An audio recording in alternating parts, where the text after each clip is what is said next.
Bueno, esta es nuestra tercera clase, la cual está enfocada en la anatomía creativa y los detalles fantásticos. Como tal, tiene como contenidos los fundamentos de la anatomía humana y su aplicación creativa. Está dividida en anatomía básica, modificaciones estilizadas y anatomía de criaturas fantásticas. Siguiendo con lo que es la exploración de criaturas fantásticas, diseño de extremidades y características específicas, estudio de la postura y movimiento en personajes fantásticos, detalles fantásticos, características específicas de los personajes, uso de la creatividad en la anatomía y por último la práctica de anatomía creativa. Entonces empezamos con los fundamentos de la anatomía humana y su aplicación creativa. Digamos que antes de alterar o estilizar formas es crucial dominar los fundamentos de la anatomía humana clásica, los cuales incluyen lo que es la estructura ósea, los músculos, las proporciones y las articulaciones. Tenemos un ejemplo pues de cada una de ellas. Como tal, la estructura ósea es, digamos, el esqueleto de lo más importante o la base de cualquier personaje. Complete los huesos principales como interactúan entre sí, como lo es la columna vertebral, la pelvis y las extremidades, proporciona un marco sólido para cualquier diseño humano o fantástico. Lo que sigue son los músculos. Los músculos pues dominan lo que es el volumen de este personaje. Si conocen los grupos musculares como son los del torso, las extremidades y el rostro, ayudan a dar credibilidad a las posturas dinámicas de los personajes. Como ya habíamos hablado antes, las proporciones, 8 cabezas como se había dicho la clase anterior. Esto pues es para establecer el equilibrio y la armonía en el diseño del cuerpo. Estas proporciones pues se pueden ajustar para crear distintos estilos o crear estilos únicos. Y las articulaciones finalmente es saber cómo funcionan estos en el cuerpo, ¿no? Como son los codos, las rodillas y los hombros. En especial para representar correctamente lo que son los movimientos y las posturas. Sí, digamos que esto también incluye cuando son extremidades extras o estructuras alternativas. Siguiendo con lo que son las modificaciones estilizadas para la creación pues de personajes fantásticos. Sí, esto hablando de este tema está el estiramiento de proporciones, aumento de volúmenes, alteraciones en las articulaciones y fusión de elementos animales. Acá tenemos unos ejemplos. El estiramiento de proporciones. Alargar extremidades, torsos y cuellos pueden transmitir agilidad, elegancia o incluso lo sobrenatural, como en el caso de los elfos o los seres etéreos.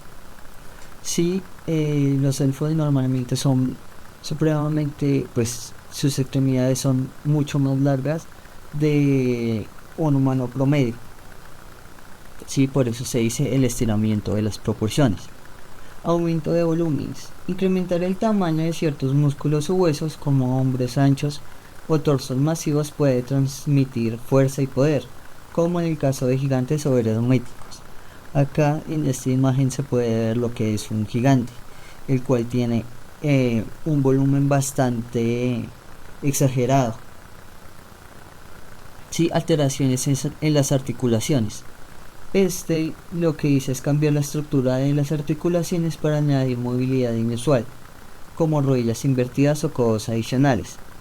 Esto pues puede ayudar a que el personaje se sienta alienígena o no humano. En este caso tenemos este ejemplo de esta bestia que tiene las articulaciones invertidas. Sí, y finalmente fusión de elementos animales.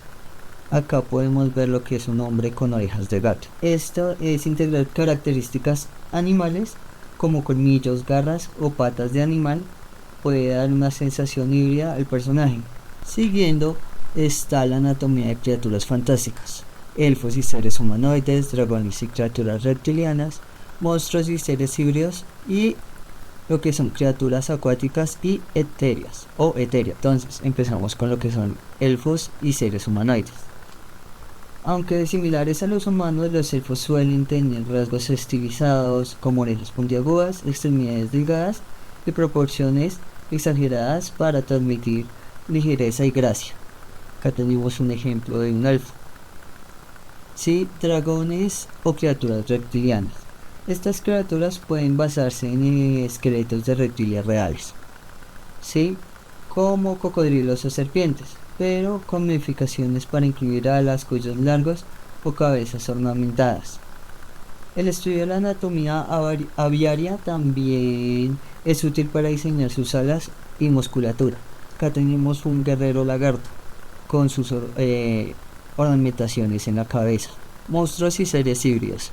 En este caso tenemos a este hipogrifo, si no estoy mal, los cuales las criaturas como las quimeras o minotaurios combinan características de múltiples especies. Diseñarlos requiere equilibrar las proporciones de cada parte para que parezcan funcionales.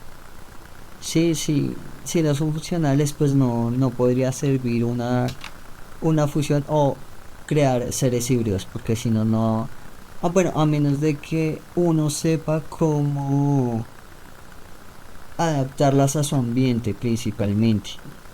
Y criaturas acuáticas o etéreas, que está esta anguila gigante. Entonces para esta lo que dice es: seres como las sirenas o fantasmas tienen anatomías adaptadas a su entorno.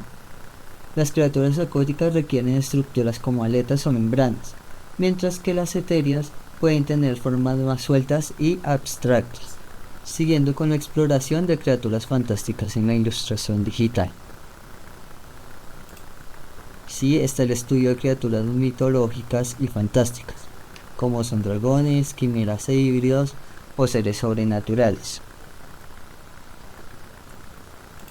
Sí, en esta empezamos pues con los dragones, seres emblemáticos que combinan características de reptiles, aves y mamíferos. Su diseño puede variar desde formas serpenteantes con alas hasta cuerpos masivos cubiertos de escamas. Sí, hay muchos tipos de dragones. Este es uno de ellos. También son los tipos serpiente, como Shenlong de Dragon Ball. Ese es un tipo serpiente. ¿Cuál otro? El dragón oriental es tipo serpiente. Ya seguimos con lo que son las quimeras e híbridos.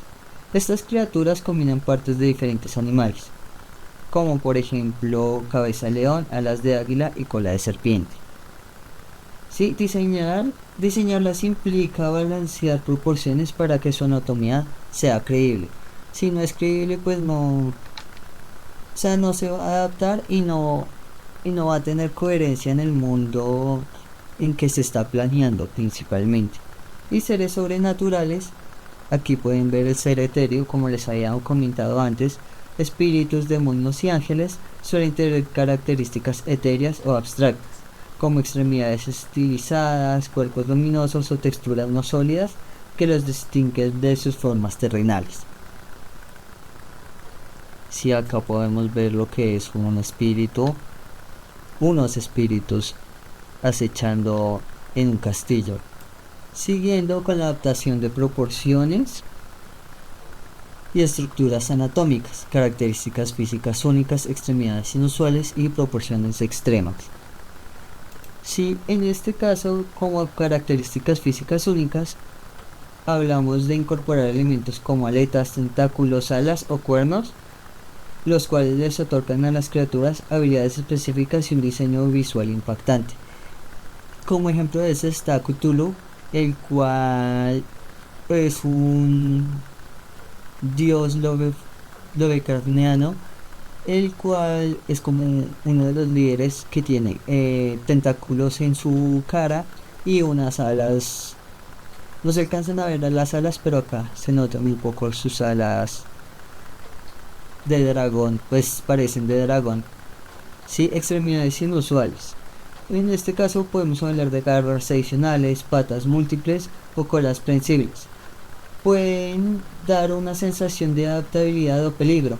Estas características pueden integrarse con lógica funcional para parecer increíbles. En este caso tenemos este Naga Guerrero, el cual tiene extremidades extras, ¿sí? Lo cual le ayudan a atacar múltiples veces a sus enemigos, ¿sí? Y por último, proporciones extremas.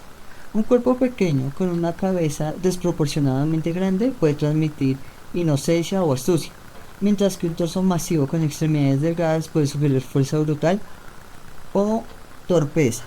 En este caso tenemos aquí un monstruo gigante siguiendo con lo que es anatomías no humanas y expresión de la personalidad. En ese caso lo podemos dividir en tres: rostros animales, posturas y movimientos, y elementos funcionales y simbólicos. Sí, rostros animales.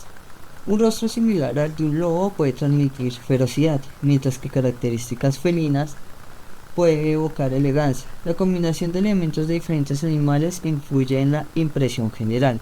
En ese caso tenemos este draconiano acá, el cual tiene pues su figura humana, sí, una figura bípeda con cabezas de dragón, con la cabeza de dragón. Sí, ya sigue la postura y movimiento. Una criatura con patas largas y flexibles puede parecer ágil y veloz, mientras que una con extremidades gruesas y pesadas proyectará fuerza y estabilidad. En ese caso puse como ejemplo a este Wyvern, el cual tiene unas patas gruesas, lo que hace que se impulse para poder volar, y unas extremidades delgadas, lo cual le ayuda a poder sostenerse en el aire. En este caso estamos hablando de posturas y movimientos. Y finalmente, elementos funcionales y simbólicos. Acá podemos hablar de las alas, que pueden sugerir libertad o majestuosidad; tentáculos, lo cual es misterio o amenaza; y pues cada elemento debe integrarse de forma que resuene con la personalidad y el rol del personaje. Este es un hechicero, ¿sí?, el cual lo que hace es comer los pensamientos de los personajes